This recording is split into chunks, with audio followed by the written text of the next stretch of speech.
Can you tell us a bit about each of your characters, please? Yeah. So, I play Kira, and she is... You meet her with Han in the very beginning. They've grown up together. And they've grown up in a kind of scrum rat environment of Corellia. You get a little bit of that. They are separated for whatever reason. And then later on in Han's life, she's reintroduced in a very different guise. And the guise that she's reintroduced is alongside one Dryden Voss, who's a badass mother. Who is a total... Yeah, I'm a sociopath who enjoys hurting people, has a really good time doing that. He's a gangster. He is a sort of... he's a sort of godfather figure. If you're going to do a spot of business, put a crew together and, you know, do a spot of business, a heist or whatever, you have to pay him tribute. And if you don't, things are going to go wrong for you really quickly. Yeah. And tell us what drew you to that kind of character. Well, that's my Sunday. So, what drew me to that sort of character? You know, look, with Star Wars, I saw an opportunity, which was my old mate, Ron Howard, had taken over the Star Wars movie, and so I begged him to be in it. Perfect. And what drew you to the character of Kira? Well, yeah, I mean, it's similar. I'm sure you get this with Star Wars movies where you kind of ask actors, like, why is it that you wanted to be in this movie? And you go, as the actor, you're like, who says no to Star Wars?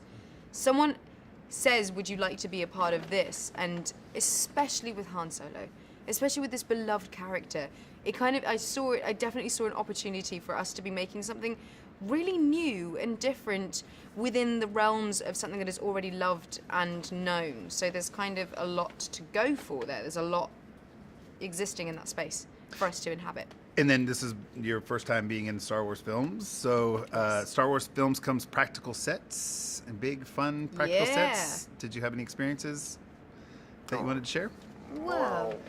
My first day was magical. I remember the first time I was on a movie set, where it was a TV set for a show called Wycliffe. And I remember it being so magical and thinking, I've got to remember this day and remember the feeling that it's given me.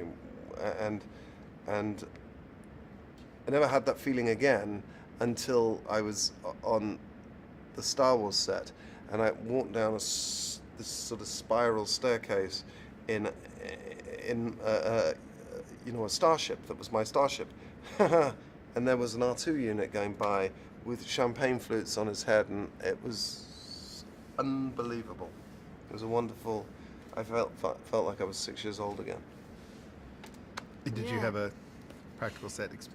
Well, I mean, it's the sets, yes, and they're huge and amazing and have everything in it that is Star Wars, but then it's when you meet a creature for the first time and you can't see the 19 puppeteers, or you can't see the dude next to you who's like controlling the amazing animatronics. Because when we were doing rehearsals, we kind of went and did like visits of the different, like the creature compound, for example, where you get to see how they make their faces and the insane craftsmanship. And that is what I think is so beautiful about Star Wars now, is that they have a huge amount of money to be able to make incredible movies. They do. And so they're bringing back this craft, this absolute animatronic craft. And so you have a creature compound where you've got all of these people working on with such fine detail on something that is making movies that make fans all over the world incredibly happy. And so when you get to see that process and then be a part of that process, it's just fun. We get paid to have fun. It's sort of silly, really. That's cool. Everyone talks about, Ron Howard was talking to me about the 12-year-old kid inside, that you have to tap into your 12-year-old kid when you're working on a Star Wars film. What would your 12-year-old kid say about you guys being in a Star Wars film now? But I'm just... You know, it's just a stun. Like you don't think my 12-year-old kid would never have even dreamed that this would be the life that I'd be living right now. That's for sure. No, me neither. Perfect. And then, what do you expect audiences to take away from the film after they've experienced it? More love for a character that they probably already loved. Yeah, I think they'll